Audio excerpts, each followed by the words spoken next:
안녕하세요. 오랜만입니다. 한성우입니다. 제가 한국에서 사업 안 하고 있잖아요. 근데 아무리 생각해도 참 잘한 것 같아요. 제가 사업하면서 아, 그런 마인드로 했어요. 처음에 회사가 딱 시작을 할 때는 사람이 아무도 없으니까 그냥 누구라도 와줬으면 좋겠다 라는 생각으로 했기 때문에 실력이 없어도 그냥 받았어요. 실력이 없어도. 그러니까 정말로 돈값을 못했어요. 엄밀히 말하면 돈을 준 거죠, 거의. 근데 그럼에도 불구하고 그냥 계속 했던 거는 처음이라서 자를 엄두가 안 났던 거예요.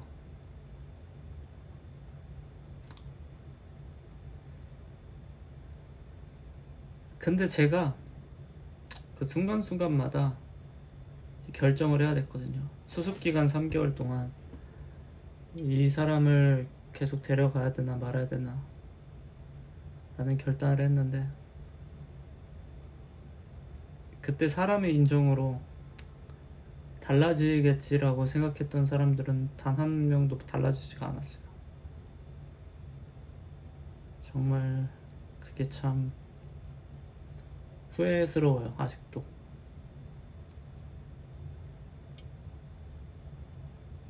제가 무능한 사람을 왜 싫어하냐면은, 이 무능한 사람들은 본인이 무능한 걸 압니다. 잘 알아요. 그럼 일을 잘해야 되는데 일을 잘 못합니다. 그럼 그 시간에 뭘 하냐? 정치질을 해요. 그리고 정치의 대상은 자신한테 일을 주는 사람인 거죠. 자신의 하나 위의 상급자 또는 가장 위인, 대표 이렇게 되는 건데, 저도 그 실체가 어느 정도인지는 다는 몰랐어요. 근데 이제 와서 생각해보면은 내가 그 사람들을 모조리 고소해도 이겼겠다라는 생각이 많이 들어요. 왜냐면 너무나도 많이 직장 내 괴롭힘이라고 하죠. 성실하게 근무하는 사람들을 험담하는데 그런 시간을 쏟고 있는 거예요.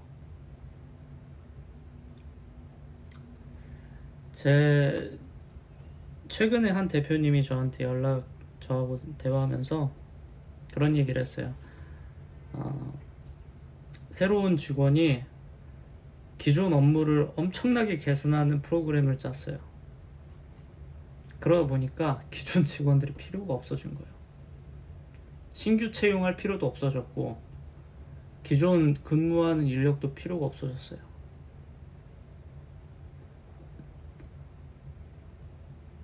본인들도 아는 거예요. 본인들이 하는 일이 언제든 대체될 수 있고 언제든 하찮아질 수 있다는 거를. 그러면 정상적인 마인드를 갖고 있는 사람은 이게 지금 시대의 흐름이구나.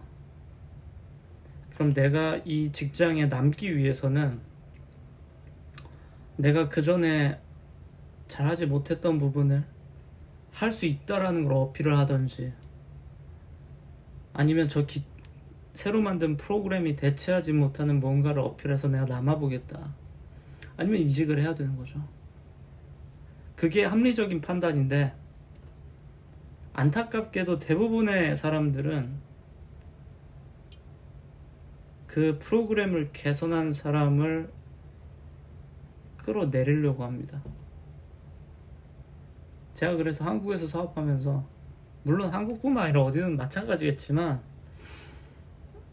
적어도 한국이 제가 싫은 이유가 뭐냐면은 해고가 힘들거든요. 해고가 힘듭니다. 진짜 이렇게 표현하기 싫은데 진짜 개병신 같은 새끼들도 해고를 할 수가 없어요.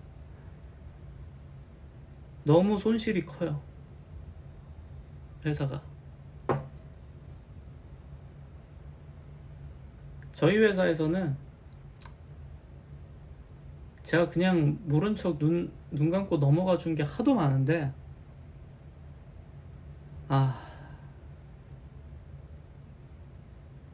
어떻게 된 게 단 한 명도 다르지 않았어요.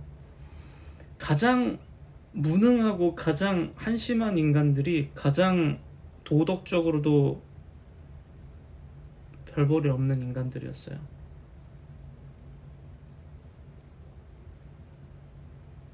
성실하지도 않고 능력도 없고 도덕적으로도 문제 있는 사람들.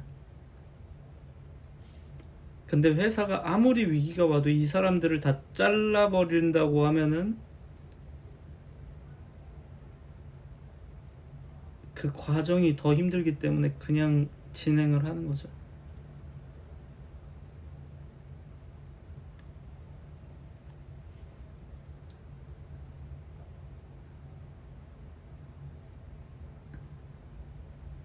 반면에 제가 해외에서 계약 관계로 사람들하고 일을 할 때는 딱 요청된 범주 내에서만 분쟁을 컨트롤할 수 있거든요.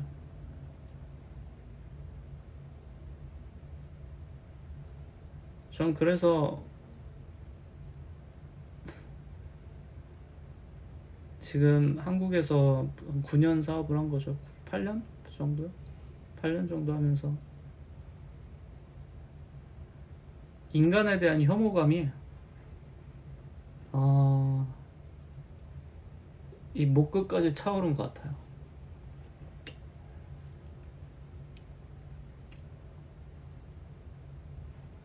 원래 사람이 기대를 안 하면 실망도 안 하는 법인데, 너무나도 많은 사람들이 진짜 가지각색으로 엿을 먹이니까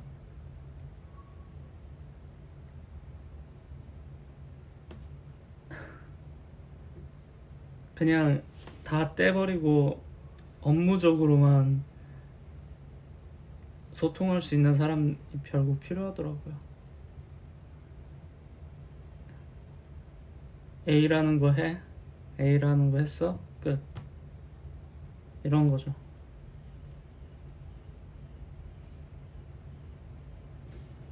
저는 몇 번 얘기했지만 한국에서 사업하는 게 비단 사람만 가지고 힘든 게 아니라 어느 나라나 그런 부류의 사람들은 일정 농도를 갖고 있다고 생각은 해요. 근데 이 사람들을 해고하는 게 어렵다는 게 문제인 거예요. 해고하는 게. 그 말인즉슨 해고가 어려워지면 채용도 어려워지고, 그리고 저 같은 경험을 한 사람들은 이제 앞으로 그 누구도 쉽게 채용은 안 하죠. 전 제가 좀 바꿀 수 있을 거로 생각했어요. 좀 적당히 얘기하면 알아듣겠지 했지만 알아듣지 못하더라고요. 본인이 일한 것보다 더 많은 돈을 받아가고 있음에도 그 사실을 잘 모르는 사람들이 많더라고요. 그래서 저는 한국에서 사업 안 하게 된 거를 정말 자랑스럽게 생각하고 있습니다. 두 번째로, 큰 비즈니스를 할 때는 생각보다 눈치 보아야 되는 경우가 많아요. 여러분들 큰 비즈니스 한다고 하면은 보통 건설부터 들어갑니다. 건설부터. 토지를 사고 그 토지에 대한 사용 승인을 받아야 되고요. 그 승인을 받은 다음에 거기에 자신이 원하는 형태의 건축을 진행을 하고, 그리고 거기에서 이제 그 다음에 비즈니스가 되는 거예요. 아주 작은 무슨 상가에서 하는 자영업 이런 거 말고 실제로 큰 사업들, 최소 투자 금액이 100억이 넘는 사업들은 이런 프로세스로 많이 진행이 돼요. 근데 그 과정에서 국회의원들이 깽판을 치기 시작하면은 그 사람이 얼마를 모아놨던 다 토해내고 그냥 말 그대로 끝납니다. 이게 무슨 말이냐면은, 여러분이 예를 들어서 한 500억 정도 되는 자산가라고 해볼게요. 근데 여러분이 돈을 한 100억 정도 투자해서, 보통 그런 일은 없지만 여러분 돈을 한 100억 정도 투자한다고 해봅시다. 그래가지고 사업을 한다. 그러면은 좋은 땅도 사고 뭣도 하고 승인도 받고 허가도 받고 그러잖아요. 우리나라에 허가 받아야 되는 부서가 몇 개인 줄 아시나요? 시청 아래에 있는 각 시청에서 있는 그 부서들이 얼마나 많을까요? 소방 승인, 도로 승인, 그리고 상하수도가 제대로 들어올 수 있는지, 그곳에 치안 문제가 생기진 않는지, 하여튼 셀 수도 없어요. 거의 한 40개 넘습니다. 40개 넘는 부서의 승인을 받아야 돼요. 근데 여러분이 만약에 그 해당 시에 시장하고 또는 국회의원하고 안 좋은 관계다. 시장이 여러분을 괴롭히지도 않아요. 그냥 절차대로 다 꼼꼼하게 검수하라고 지시만 하면 돼요. 그러면 각 부서에서 한 달씩 전수조사로 하잖아요. 그럼 40개월이 넘게 걸립니다. 그렇게 하고서 다시 한번 열받게 한다? 트집 잡아서 처음부터 다시 돌려버릴 수도 있어요. 그럼 80개월이죠.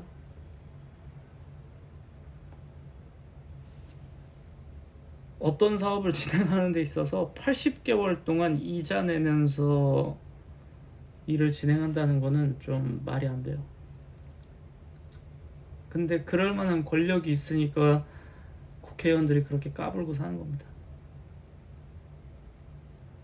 그래서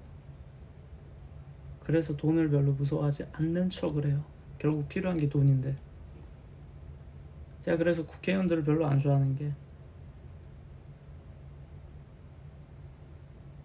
깡패들 하는 짓이랑 다를 바는 없어요. 그냥 목에다 칼을 들이밀고서 돈 내놔 이거예요. 목에다 칼을 딱 들이밀고 찌르진 않아. 근데 알아서 내놔 이거야. 나한테 잘 보여라. 제가 고민을 했죠. 야, 이런 개쓰레기 새끼들하고 같은 대한민국 땅에서 같은 공기를 마시면서 숨 쉰다는 게 너무 열받는다. 내가 이 자식들 눈치를 안 보려면 어떻게 해야 될까?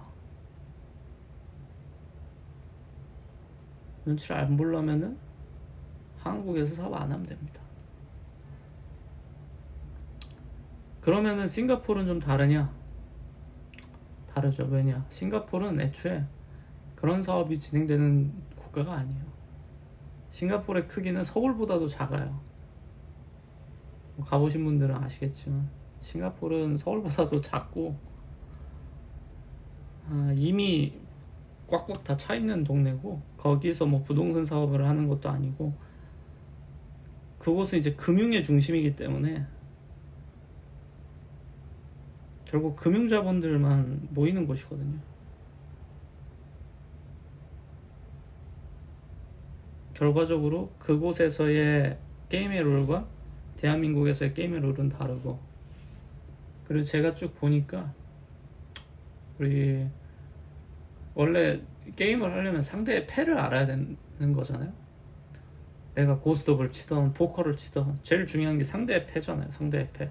내 패가 아니라 상대의 패를 알아야 돼요. 그래야 내가 승산이 없으면 드롭하고 나가면 되고, 내가 승산이 있다라고 하면 끝까지 레이즈 올려가지고 상대의 올인을 받아내면 되는 거잖아요. 마찬가지로 우리나라 비즈니스 생태계에서의 패를 쭉 본 거예요. 우리나라 비즈니스 생태계는 전반적으로 기업을 각각의 국회의원들과 정당과 대통령 다 합쳐가지고 숨통을 조이는 구조입니다. 지금 재계 1등이 삼성이잖아요. 삼성 이재용 회장님 툭하면 감옥 갔다 오고 윤석열 대통령이 부르면은 어디든 달려가는 거 알고 계시죠? 도대체 몇 국가나 그런 일이 일어날까요? 대통령이 부르면 쪼르르 가서 브리핑 해야 되고, 회장이 그거 하려고 회장이 아니거든요. 회장은 다른 나라 총수들하고 함께 일을 해서 더 많은 자본이 대한민국으로 들어오게끔 하는 게 기업 총수들의 역할인데, 아무런 하등 상관없이 부르면 가고 가라면 가고 조사받으라면 조사받고, 그게 우리나라 재벌들 모습이죠. 그럼 그 재벌들이 바보같이 맨날 맞고만 있겠어요? 다 저 사람 적의 적을 매수하는 데 힘쓰겠죠. 그러니까 이 메커니즘을 알고 있는 거예요. 적도 알고 있고 적의 적도 알고 있고, 둘 다 알고 있어. 내가 살기 위해서는 적의 적도 도와줘야 되는데, 적의 적을 도와주면은 결국 얘네가 권력을 잡았을 때 또 깡패짓을 나한테 해. 그러니 미쳐버리는 거죠. 그럼 어떻게 합니까? 자금을 모조리 빼는 거예요. 비자금을 조성한다고 그러죠. 예전에 그런 표현을 하신 적 있어요. 그 회장님께서 대한민국 재벌 중에 비자금 조성 안 하는 사람이 어딨냐? 라는 말을 당연하다는 듯이 얘기한 기록이 있거든요. 그게 그러한 논리에 기반한 거라고 저는 생각해요. 그러한 논리에 기반한 겁니다. 그래서 저는 큰 플레이를 하고 싶은데, 근데 이런 일련의 상황들을 쭉 겪으면서 제 뇌로는 더 이상 똑같은 거를 두 번 당하고 싶진 않더라고요. 마치 이런 거죠. 내가 800억을 당해서 해처리가 깨졌으면은 다음번에는 12압 해처리를 먹으면 안 되는 거죠. 구드론 스포닝을 달리던, 아니면 그보다 더 극단적으로 달려서 잡아먹던, 그게 나은 선택일 거 아니에요. 물론 그게 최적의 선택이 아닐 수도 있지만, 저도 그래요. 제가 싱가포르로 가면서 여러 이유가 있었지만 딱히 그 사실을 후회하지도 않고 오히려 좋게 생각하는 게 그런 이유 때문입니다. 그래서 저는 제가 영상에서 이제 사업을 하지 말라고 종종 얘기하는 이유가, 사업의 규모에 따라서 겪는 괴로움이 너무 새로운 컨텐츠들 뿐이에요. 그게 참 어려운 점인 것 같아요. 예를 들어서 내가 사업을 성장시키지 않고 일정 레벨에서 멈출 생각이면 오히려 나아요. 근데 사람 욕심이라는 게 그렇지 않잖아요. 그럼 그 스텝마다 상상치 못한 그런 본질적인 문제들을 마주하게 되는 거죠. 근데 그 본질적인 문제들을 누가 얘기를 해주질 않아요.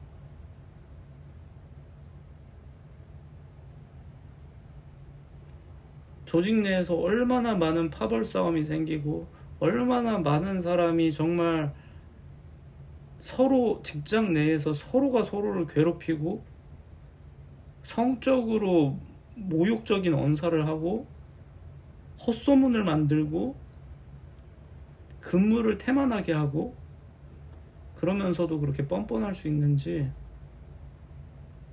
이게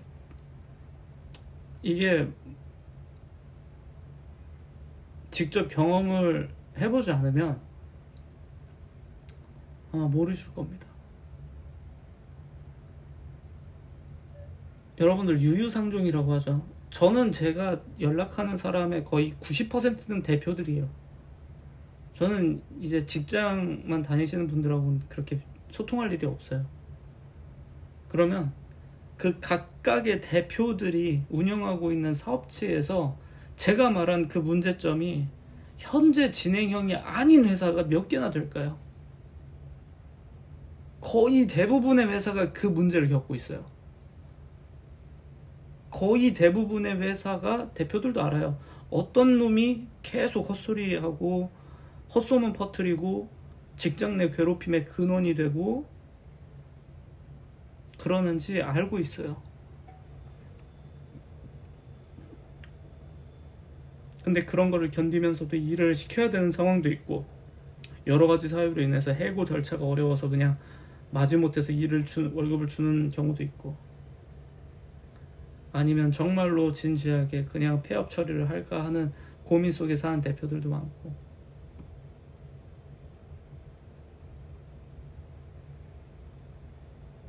그래서 저는 이런 표현을 하고 싶어요. 되게 빛 좋은 개살구다. 전 그래서 승자가 되고 싶은데 그 승자의 규칙을 찾아가는 과정이라고 생각해요. 그리고 그 승자의 규칙을 찾아가는 과정에서 남의 눈치 안 보고 그냥 여러 종류의 삶을 두루두루 경험해보고 있어요. 가끔씩 유튜브를 몰입해서 해보기도 하고 아니면 또 새로운 세계로 들어가 보기도 하고 좀 더 나은 방법을 찾고 있는 거죠. 똑같은 바보짓을 안 하면서.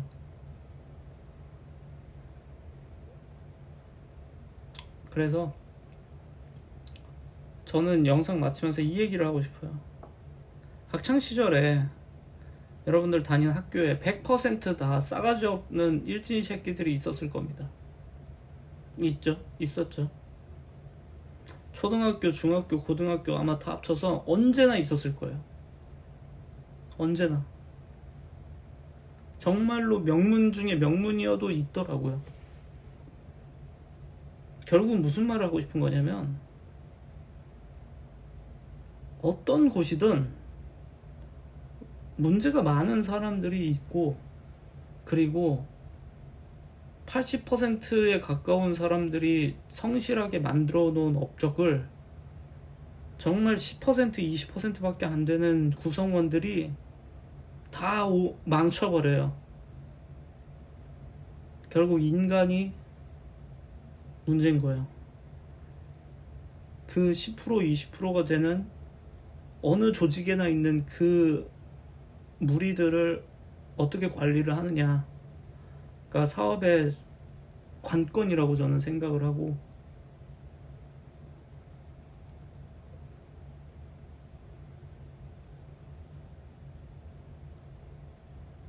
그래서 이런 표현은 좀 쓰기 싫은데 미국에서 노예들을 다스릴 때 계층을 분리시켜 놨습니다.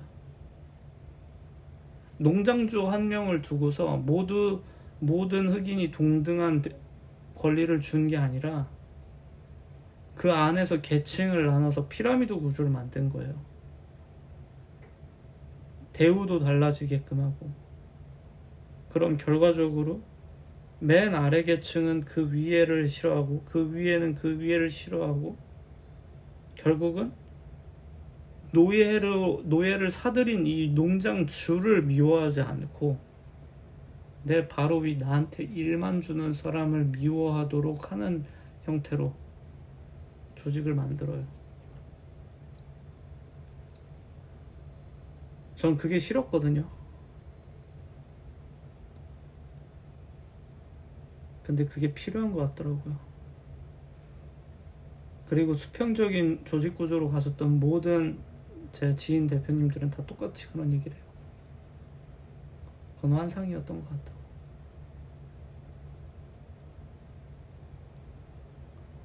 이게 참 뭐랄까, 저는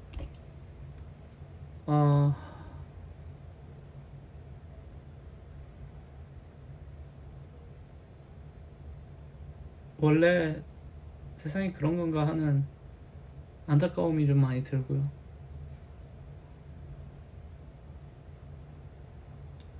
그래서 혹시라도 사업을 하시는 분들은 저는 이 얘기를 자주 해요. 위기가 없는 사업체는 없는 것 같다.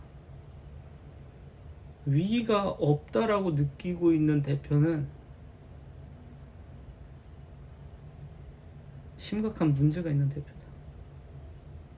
정상적으로 돌아가고 있다라고 착각하고 있는 대표는 애초에 정상적으로 돌아가는 조직은 없다. 그 안에서 조용하게든 크게건 크고 작은 부정과 비리와 그리고 내부적인 갈등과 그런 거는 계속 커져간다. 그러니까 그게 상시 존재하는 거라고 봐야 되는 것 같아요. 내가 그 사실을 모를 뿐. 지금은 몰라. 근데 그건 계속 존재하는 거죠. 그래서 여러분들 이 영상을 보시는 분들은 저 같은 실수를 하지 않고 원하는 방식으로 플레이해서 성공하셨으면 좋겠습니다.